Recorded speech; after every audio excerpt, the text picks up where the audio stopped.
Quando fiz 18 anos, fui forçado a entrar em uma competição doentia chamada The Ultimate Golden Child. Ainda não superei isso. Eles chamavam isso de cadinho. Aconteceu uma vez por ano, no meio do verão, e se tivéssemos 18 anos quando o grande dia chegasse, qualquer um com idade suficiente para receber uma pensão poderia nos voluntariar para participar. Por qualquer motivo. Um cara, o Sr. Bowditch, tinha um negócio de limpeza de janelas. A artrite no joelho esquerdo significava que ele não conseguia mais subir escadas. Então, na manhã seguinte à competição do ano passado, ele jogou um balde em mim, o primeiro garoto de 17 anos que cruzou seu caminho, e me disse que eu era seu assistente não remunerado. E se você não fizer essas janelas brilharem, ele disse com um sorriso irônico, eu te nomearei para o Crisol do ano que vem. Os corpos dos competidores ainda nem estavam frios. Todos os dias depois da escola, eu servia como seu lacaio. Mas eu não reclamava, apenas contava os segundos até não precisar mais ouvir discursos sobre minha geração floco de neve. A manhã do meu bezoitado crisol passou rápido. Eu estava em Crawfords Bay, uma cidade litorânea feia, lavando a janela do terceiro andar do tribunal. Todas as indicações precisavam ser entregues antes do pôr do sol, então imaginei que se eu puxasse o saco por mais algumas horas, estaria livre. Mas então, no pé da minha escada, alguém pigarreou. Um oficial da cidade estava lá embaixo com uma regalia cívica pendurada no pescoço, completa com joias e uma corrente de ouro. Tem que parecer chique quando você está jogando um balde de água fria no futuro de um adolescente, eu acho. Pensei em pular. Um pescoço quebrado teria sido uma maneira muito mais fácil de morrer. Mas e se eu tivesse quebrado apenas uma perna? Não havia um atestado médico no mundo que pudesse me dispensar das festividades da noite. Deslizei a escada abaixo. Do outro lado da rua, o Sr. Bowditch levantou os olhos do jornal. O oficial disse, como vai, Jonathan? Ainda tirando fotos? Escute, tenho uma má notícia. Você foi nomeado como um corredor. Ele me entregou minha intimação, marcada com o brasão da ilha. Apresente-se na torre de Crawford às 9h30 para registro, e não traga comida, água ou qualquer coisa que possa ser usada como arma. Alguma pergunta? Engoli em seco. Quem é meu patrocinador? Maurice Donovan. Merda. As pessoas diziam que o velho fazendeiro construiu suas coxas monstruosas carregando um bezerro ao redor da borda externa da ilha, uma distância de mais de 8 quilômetros, uma vez por dia até que ele atingisse o tamanho máximo. Além disso, ele era um neurocirurgião com aquela espingarda. Mas eu mal conheço o cara. Qual é o problema dele comigo? Ignorando minha pergunta, o oficial riscou meu nome em sua prancheta e foi embora. Ei, eu disse que você podia parar para almoçar, gritou o Sr. Bowditch enquanto se apressava, as veias da testa prontas para explodir. Volte para lá ou eu vou te nomear pro Crisol tão rápido que vai fazer sua cabeça girar. Já fui nomeado. Oh, ele olhou para o relógio. Bem, a cerimônia só começa daqui a 10 horas. Temos mais 5 trabalhos para fazer hoje. Vamos lá. Chop chop. Apesar de tudo, eu me peguei rindo. Eu precisava ir ver se meus amigos tinham furado os ingressos. Minhas luvas de borracha saíram com um baque satisfatório. Sr. Bowditch, você pode lamber minhas ameixas. A reação dele? Ouro absoluto. Se eu tivesse minha câmera. No meu caminho pela cidade, dezenas de jovens de 18 anos da minha escola passaram voando, ajudando ansiosamente os idosos a atravessar a rua ou fazendo malabarismos com suas sacolas de compras. Mais algumas horas e eles estariam livres. Uma balsa partia para o continente 2 vezes por dia, mas era proibido sair antes dos 18 anos na noite de um cadinho. E os moradores locais levavam qualquer tentativa de fuga para o lado pessoal. Muito para o lado pessoal.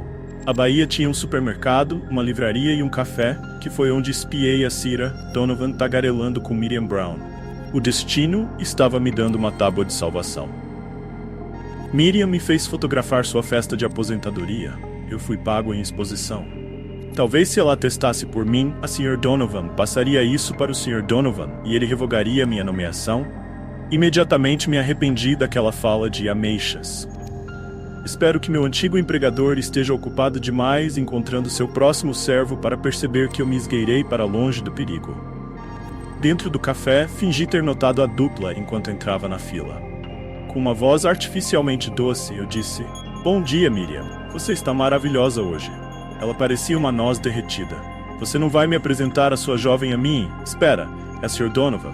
Sr. Donovan, você fez algo novo com sua. Guarde isso, ela retrucou. Eu sei qual é o seu jogo, mas Maurice te indicou e pronto. Minhas mãos se fecharam em punhos. Claro, só estou curioso para saber se ele sabe sobre meu trabalho voluntário. Semana passada eu até fotografei. Ele sabe tudo sobre sua bajulação. Não faz a mínima diferença. Mas então por que me nomear? Irritada, ela disse. Deixa eu te contar uma coisa. Na nossa época, nós não fazíamos birra sobre o cadinho, e as regras eram muito mais duras naquela época. Nada dessa bobagem de vantagem inicial. Você tem 18 anos agora, Jonathan. Tente agir como tal. Saí sem dizer tchau. Do outro lado da cidade, o topo da lanterna da torre de Crawford se erguia no céu cinza, pairando sobre os outros prédios. A próxima vez que o sino tocasse, marcaria o início da temporada de caça. Ao me aproximar da base das torres, vi trabalhadores da construção civil montando barracas de caça, barracas de hambúrguer e carrinhos de bate-bate. Uma espécie de eletricidade encheu o ar. Como a Bahia permaneceu uma zona neutra, os mais de 1000 moradores da ilha celebraram lá até o amanhecer. Nos degraus de concreto que levavam à torre, minha amiga Jilly estava sentada com os joelhos abraçados ao peito. Ela fez campanha lá diariamente por 2 anos, distribuindo panfletos sobre o fim do cadinho, chegando ao ponto de criar um boletim informativo inteiro sobre o assunto. Infelizmente, se você levantasse alguma objeção, a maioria dos adultos ficava irritada e dizia: tivemos que passar por isso, o que faz você tão especial. Outros aproveitaram a oportunidade para compartilhar suas histórias heróicas de sobrevivência, como se não tivessem tido sorte ao se esconder em uma fossa séptica até o amanhecer. Para eles, a empatia era um conceito estranho, mesmo depois de um mês inteiro de noites sem dormir. A situação era especialmente difícil para Jilly. Ela estava incrível, com seu cabelo loiro balançando ao vento. Corri até lá. Ela olhou para mim, com as bochechas molhadas de lágrimas e uma convocação na mão. Eu quase explodi. Ela era pura demais para essa merda. Eu disse: acho que sua campanha irritou aqueles palhaços do conselho, hein? Ela assentiu e apontou para minha convocação. Deixa eu adivinhar, Sr. Bowditch. Maurice melhor. Merda. Sentei-me ao lado dela, nenhum de nós disse uma única palavra. Assim que criei coragem para jogar um braço em volta do ombro dela, o último membro do nosso trio, Ray, apareceu. Adivinha quem tem um pau de 30 centímetros e foi reprovado em ser uma criança de ouro? Ele disse, acenando orgulhosamente sua convocação. Um desses idiotas enrugados viu no TikTok que fui eu que deixei um rato morto no carro dele e fiquei todo salgado. Acho que eles estão se atualizando. Nós, crianças, chamávamos o crisol de Torneio da Criança de Ouro, porque para sobreviver, era preciso agir com perfeição 24 horas por dia, 7 dias por semana. Assim como eu, Ray tinha cabelos castanhos lisos e olhos cinzentos, embora eu fosse uma cabeça mais alta. Quando ele nos viu sentados ali sob nossa nuvem de tempestade pessoal, ele disse: "Nossa, quem mijou nos seus cornflakes? Eu sou o único que está fodido." Nós erguemos nossa convocação. Oh, ele limpou a garganta. Escute, não se preocupe. Foi para isso que treinamos, lembra? Isso não nos animou. Nós treinamos, claro, mas apenas como um cenário de pior caso, um hipotético. Ray se enfiou entre mim e Jilly, nos afastando com sua bunda. Vamos lá, Johnny. A única coisa aqui maior que você é aquela porra de torre. Eu já vi você ir para um saco de pancadas como se ele tivesse transado com sua mãe e não ter feito conchinha com ela depois.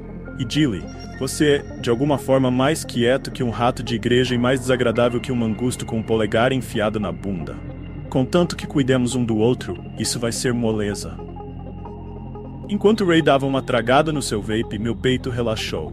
Juntos, nossas chances de sobrevivência aumentaram. Um pouco. Ficar secretamente feliz com sua nomeação me fez um babaca? Ei, você não sabe ler? Atrás de nós, um policial morto-vivo batia uma placa de não fumar. Não querendo mais problemas, Jillian e eu nos afastamos enquanto Ray fazia uma grande performance de alongamento. O nome do policial era Official Best. Ele ficou cara a cara com Ray e disse: "Eu estava falando com um filho de parede de tijolos." Ray deu uma tragada no seu vape, inalando o máximo de fumaça que seus pulmões conseguiam segurar, e então soprou direto no rosto do policial. O sorriso malicioso do velho me deu um arrepio na espinha. Quando Ray se juntou a nós, eu lembrei que irritar as pessoas pode não ter sido a melhor ideia. Ele disse que tinha feito tantos inimigos que não fazia sentido acumular karma agora. Depois de combinarmos um ponto de encontro, cada um de nós foi para casa contar a notícia aos seus pais.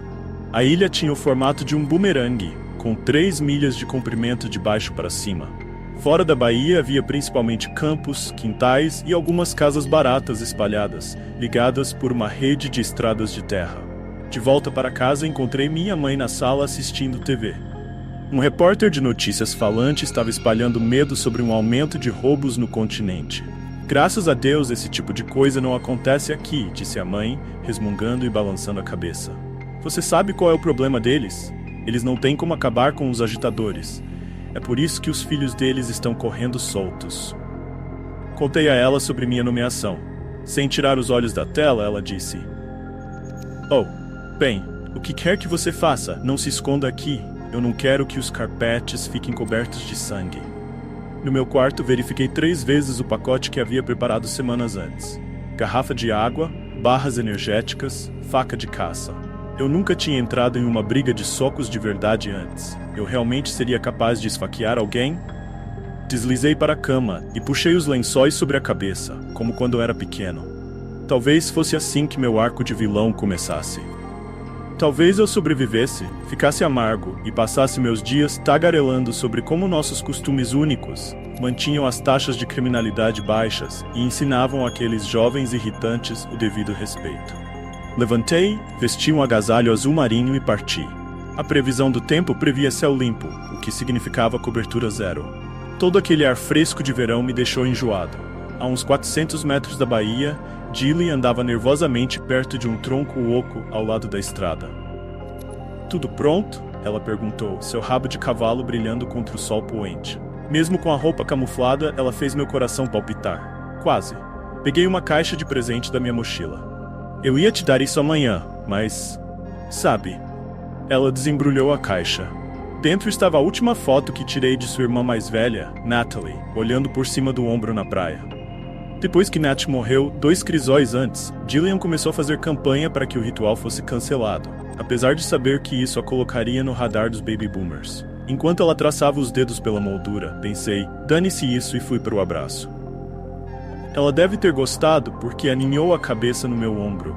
Parte de mim queria ficar ali, aproveitando o hálito quente dela contra meu pescoço, até que os oficiais viessem e nos pendurassem na torre para não aparecermos. Mas atrás de mim, Ray limpou a garganta.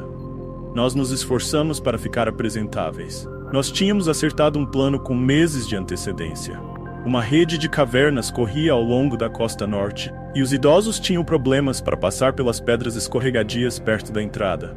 Mas isso significava que os corredores eram atraídos para o local como insetos para uma luz brilhante. Ray disse, deixe-me jogar isso em você. Por que não nos escondemos na fazenda do Sr. Donovan? Eu disse, Ray, largue esse cachimbo de crack por um segundo. Ele atira em invasores 365 dias por ano, e ele tem uma bala com meu nome nela. Exatamente. É o último lugar onde alguém pensaria em nos procurar. Além disso, mesmo que o façam, eu tenho isso. Ele nos mostrou uma pistola dentro de sua mochila. Onde você conseguiu isso? Perguntou Gilly. Quem se importa? A questão importante é se eu sou um atirador de elite, o que eu sou. Ele fez alguns bons pontos. Os corredores geralmente se afastavam daquela área. Além disso, as árvores que preenchiam as lacunas entre as terras dos diferentes fazendeiros significavam bastante cobertura. Nós concordamos com seu plano e guardamos nossas mochilas dentro do tronco oco. Então nós 3 demos as mãos em um triângulo.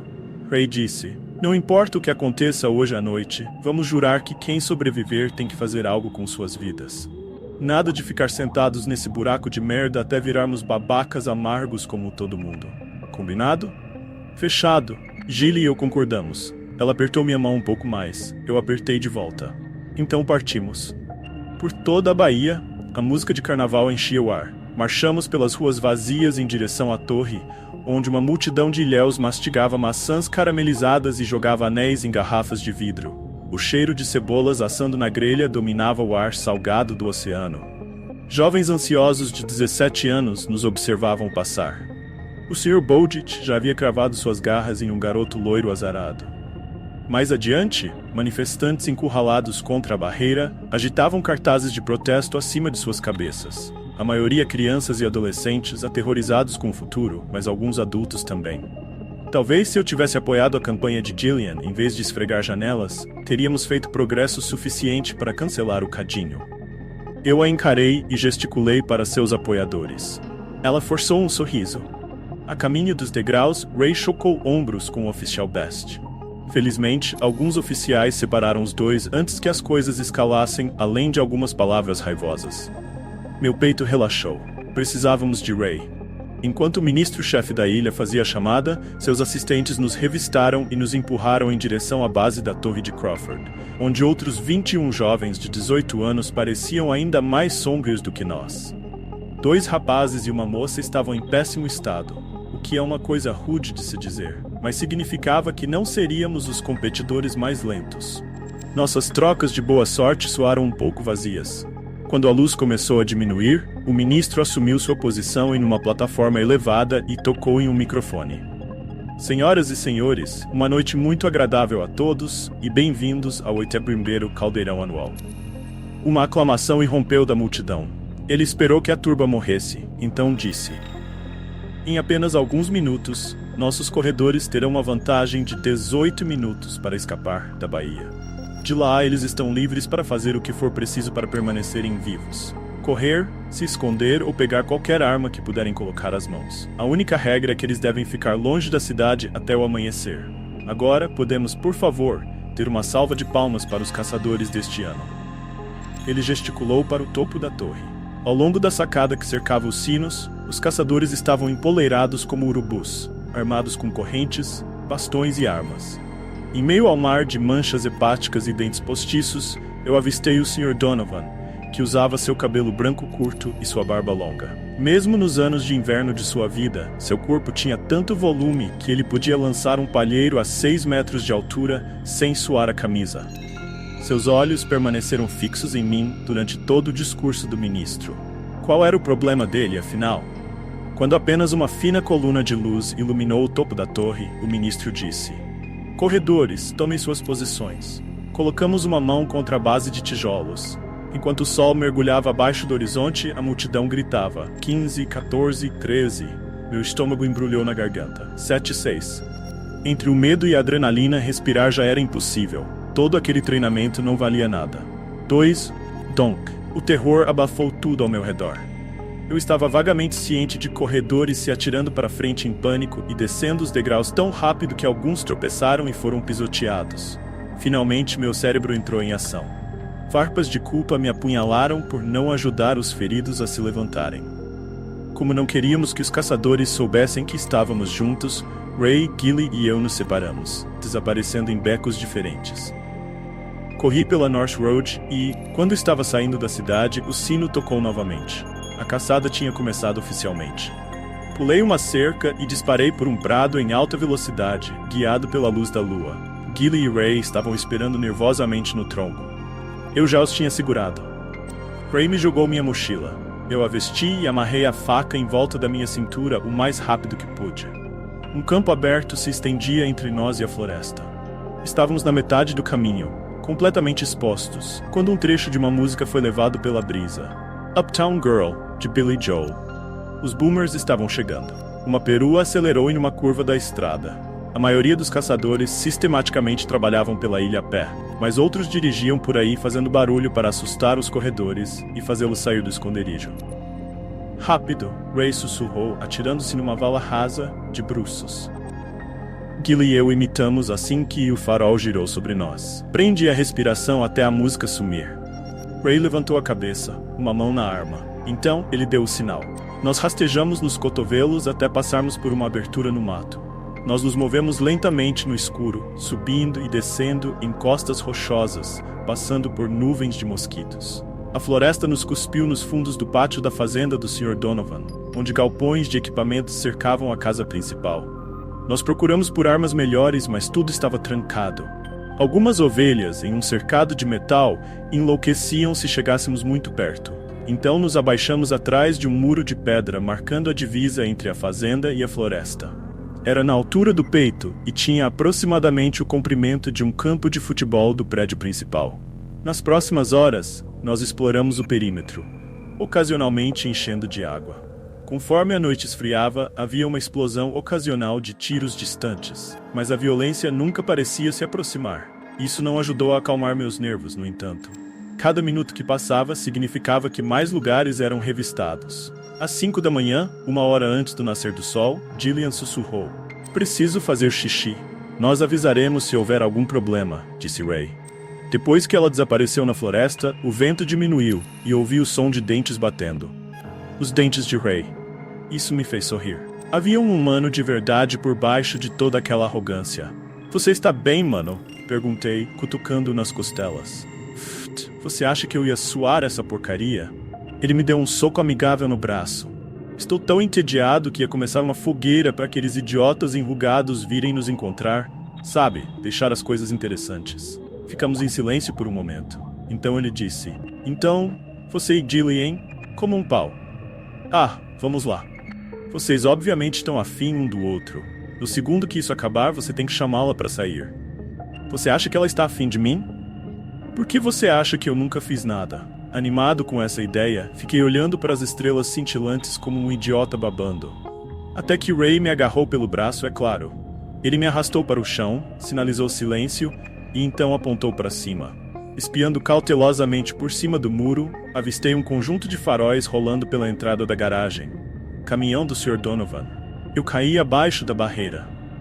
E se a fazenda fosse o último lugar que ele não tivesse revistado, talvez ele cortasse minha garganta como um de seus porcos por fazê-lo trabalhar tanto. Eu disse que essa era uma ideia de merda, eu sibilei. Precisamos pegar Gilly. Antes que eu pudesse me afastar, ele me agarrou pelo braço. Ele levantou a cabeça novamente sem dizer nada. Quando a tensão se tornou demais, sussurrei. Bem, acho que ele acabou de chegar em casa. Assim que me forcei a espiar, uma luz no andar de baixo da casa acendeu. Ele não tem ideia de que estamos aqui, Ray sussurrou, subitamente animado. Ele provavelmente torceu o quadril e desistiu. Tudo o que temos que fazer é ficar quietos por mais 1 hora, então nós. A próxima coisa que me lembro é de sangue espirrando no meu rosto. Ray caiu na terra, a parte de trás do crânio destruída. Mãos no ar. O oficial Best irrompeu da floresta, armado com uma pistola. Ele precisou repetir as instruções mais 4 vezes antes que elas fossem registradas por mim. Ele me fez me afastar do corpo e então pegou a arma de Ray, junto com um pequeno dispositivo retangular em seu bolso traseiro. Nada mal, hein? Ele disse, segurando-o. Não sou muito de tecnologia, mas essas dudas da nova era são úteis. O bastardo plantou um rastreador em Ray quando eles se enfrentaram na cerimônia. Certo, isso é assunto pessoal fora do caminho. Agora podemos ir direto ao assunto. Onde está a garota? Minhas pernas não paravam de tremer. Que garota? Gaguejei. Aquela com os panfletos woke. O conselho prometeu reforçar minha pensão se eu cuidar dela. Cerrei o maxilar e dei um passo à frente. Calma agora, ele disse, mirando no meu peito. Não tenho nada contra você, Johnny. Andy Bowditch se ofereceu para me pagar uma cerveja se eu te matasse, mas aquelas fotos que você tirou no batizado da minha neta ficaram ótimas. Então me diga onde ela está se escondendo e eu te deixo ir. É melhor falar rápido. Ele gesticulou para uma luz cortando o campo. O Sr. Donovan ouviu a comoção. Merda. Se eu corresse, eu estava morto. E se eu ficasse, eu definitivamente estaria morto. Mas desistir de Gilly? De jeito nenhum. Espero que ela já tenha chegado na metade do caminho para... Uma figura sombria se aproximou do oficial Best, a faca brilhando ao luar. Forçando-me a não olhar, consegui dizer... Seu babaca, isso foi um truque sujo. Eu precisava da atenção dele em mim. Nada mal para um velhote, hein? Por que você não larga a arma? Faça uma luta justa. Eu sou velho, não um garoto senil. Última chance. Diga-me onde ela está, ou... Gillian estava prestes a atacar quando um galho quebrou sob seu pé. Quando o caçador reagiu, Gilly pulou em suas costas e tentou enfiar a faca em sua garganta, mas ele agarrou seu pulso. Eles andaram em círculos. O policial tentou atirar, mas sua bala errou o alvo, fazendo com que os pássaros nas árvores ao redor levantassem voo. Eu corri para frente e joguei meu peso em um tackle de rugby. Então nós 3 caímos em um emaranhado de braços e pernas. Gilly e eu nos levantamos, prontos para a ação, mas congelamos quando vimos o velho vomitando sangue. O cabo da faca estava espetado em sua garganta. Tudo que o bastardo podia fazer era abrir e fechar a boca. Fiquei ali, paralisado. Em menos de um minuto, vi duas pessoas mordendo-o. Eu estava prestes a vomitar, mas então um galho explodiu ao lado da minha orelha esquerda. Aquela lanterna estava presa à espingarda do Sr. Donovan. E ele tinha atingido o alcance de tiro. Gilly e eu corremos em direções opostas. Parte de mim pensou em voltar, mas então me lembrei de que eu era o alvo. Na linha das árvores, gritei: "Aqui, seu filho da puta enrugado." Nunca me ocorreu pegar uma das armas. Se eu tivesse ficado onde a folhagem era mais espessa, eu conseguiria conduzir o Sr. Donovan em círculos até o nascer do sol. Ele tinha 50 anos a mais que eu, afinal. Mas na escuridão eu não conseguia dar 5 passos sem que galhos afiados rasgassem meus braços e pernas ou prendessem meus cadarços. Logo meu pé escorregou no nó de uma raiz exposta e meu queixo bateu no chão, com força. Eu me esforcei para ficar de pé e cuspi um bocado de terra. Quando inalei, minhas costelas queimaram como carvão em brasa. E minha mochila parecia que seu peso continuava dobrando a cada 10 segundos. Então eu deslizei meus braços para fora das tiras e a deixei cair. A lanterna desapareceu e reapareceu atrás do matagal, aproximando-se cada vez mais. Eu não conseguia recuperar o fôlego. Era como se tivesse corrido uma maratona.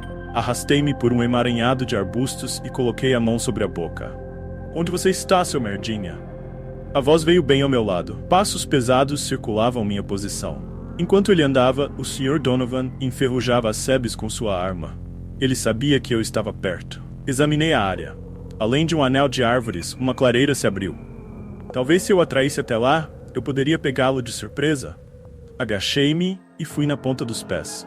Tive sorte de ter feito isso, porque segundos depois, daquele exato lugar, o Sr. Donovan disse: "Chega de jogos. Saia e me enfrente como um homem."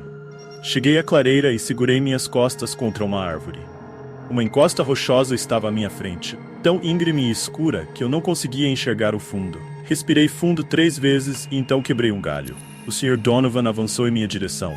Eu me atrapalhei com meu coldre. Vazio. Dei um tapinha nos meus bolsos. Nada. O que aconteceu com a faca? O fazendeiro irrompeu no espaço, parando perto da saliência. Ele girou em minha direção, espingarda erguida. Fui até a arma. Eu só queria desviar o cano do meu rosto, mas ela voou das mãos poderosas do Sr. Donovan e caiu ruidosamente sobre a saliência. A julgar pelo som, deve ter sido uma queda de 30 pés. O fazendeiro me deu uma cabeçada no nariz. Eu caí para trás, mas um galho baixo me segurou. Sangue vazou das minhas narinas para dentro da minha boca, repugnantemente quente.